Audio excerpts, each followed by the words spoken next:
Selamat pagi anak ibu kelas 3C semua dimanapun ya nak ya. Kita sekarang akan mempelajari pembelajaran 2. Kita berjumpa lagi untuk pembelajaran 2 ya nak ya. Tema 3 yaitu benda di sekitarku. Sub 1, aneka benda di sekitarku. Itu sekarang yang akan kita pelajari. Kemarin kita sudah belajar tentang benda-benda yang kita jumpai di sekitar kita. Sangat banyak benda-benda yang kita jumpai di sekitar tempat tinggal kita dan juga di rumah kita. Ya kan nak? Benda-benda di sekitar kita maupun di rumah kita beraneka bentuk dan warna. Ada yang berukuran besar dan ada yang kecil. Dan warnanya pun beragam atau bermacam-macam yang sering kita jumpai di lingkungan kita atau di tempat tinggal kita.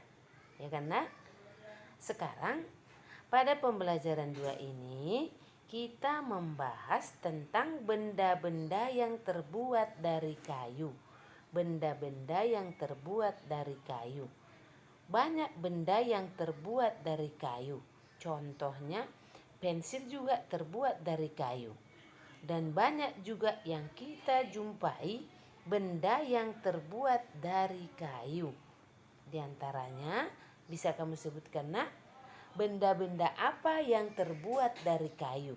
Coba anak ibu semua, Arsen, Tiven, Dika, Gracia Huta Barat, Renaldi, Renhat, Sahat, Hector,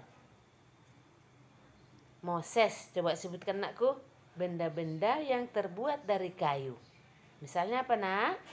Meja, kursi, apa lagi? Siapa bisa? Coba si Kristina.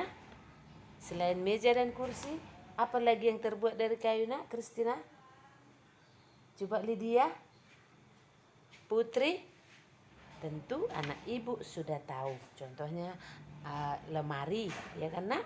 Terbuat dari kayu. Kayu juga dibuat atau digunakan untuk membuat benda-benda kerajinan tangan. Misalnya patung. Ya, misalnya patung bisa juga dibuat dari kayu.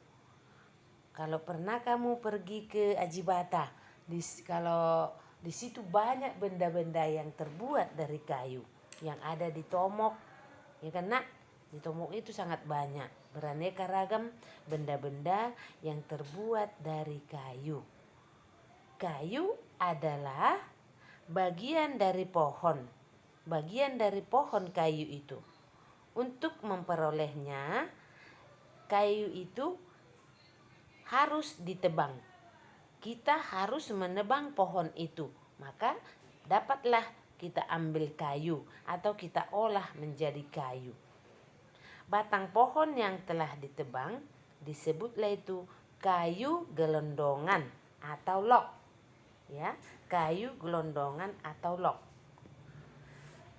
Kayu dapat dipilih menjadi bahan dasar benda karena kayu mempunyai banyak keunggulan.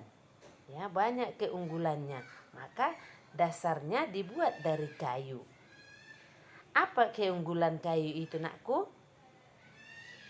Yaitu kayu mudah dibentuk. Ya, itu keunggulannya. Kayu itu mudah dibentuk.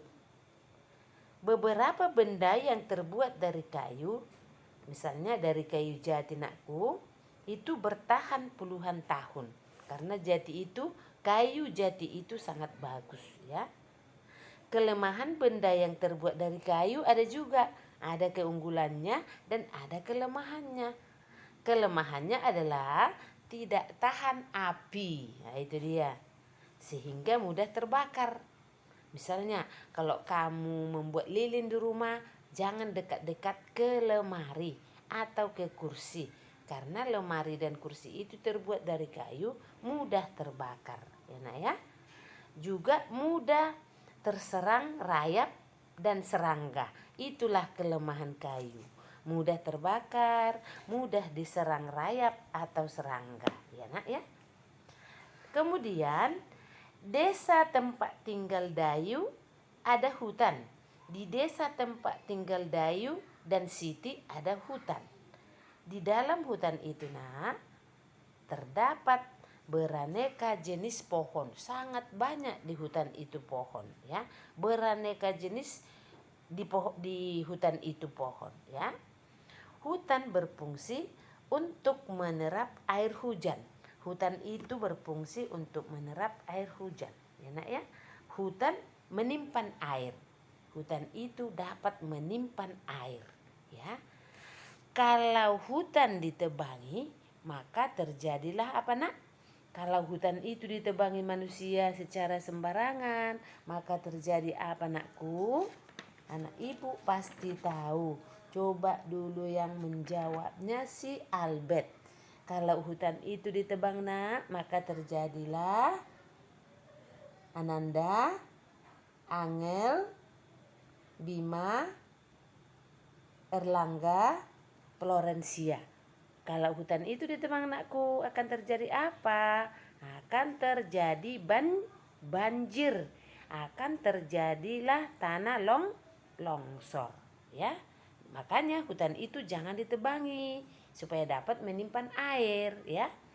Orang yang menebang pohon tanpa izin disebutlah itu penebangan liar. Kalau tidak ada izinnya disebutlah itu penebangan liar. Siti dan teman-temannya anakku bermusyawarah ya.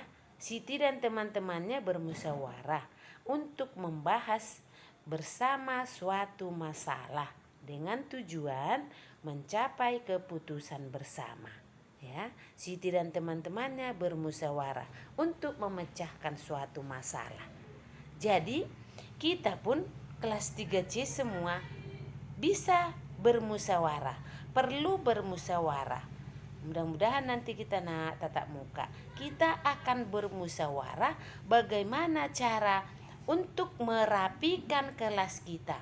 Bagaimana caranya untuk memecahkan masalah yang ada di kelas kita. Ya, perlu kita bermusyawarah untuk memecahkan suatu masalah. Oke nak? Sampai di sinilah dulu penjelasan Ibu semua orang ya nak ya. Tugas kamu nak, tugas kamu buku tema 3 halaman 13 dan 14. Halaman 13 dan 14 nomor 1 sampai 4. Kemudian halaman 17 1 sampai 3. Ya nak, jelas? Nah, selamat bekerja dan tetap semangat anakku. Terima kasih.